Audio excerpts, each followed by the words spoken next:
আধার card কেলেঙ্কারি করেছে। একই এপিক নাম্বারে বাংলার ভোটারের যেখানে নাম আছে সেখানে হরিয়ানা, পাঞ্জাব, রাজস্থান, বিহার সব নাম ঢুকিয়েছে, রেলে করে নিয়ে আসবে। This is the plan. চালাকিটা বুঝতে পারছেন? দিল্লি থেকে করছে, ইলেকশন কমিশনের অফিস থেকে বসে এই করে দিল্লিকে হারিয়েছে, এই করে মহারাষ্ট্রকে হারিয়েছে।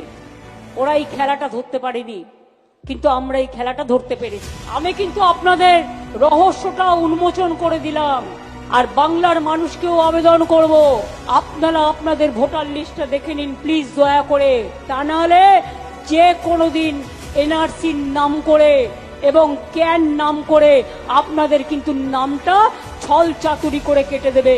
এর দুটো দিক আছে, একটা তৃণমূলকে হারানো, বাংলাকে দখল করা, আর 2 নম্বর দিক হচ্ছে আপনার বাংলার ভোটার কার্ড কেটে নেবে, আইডিটা কেটে নেবে।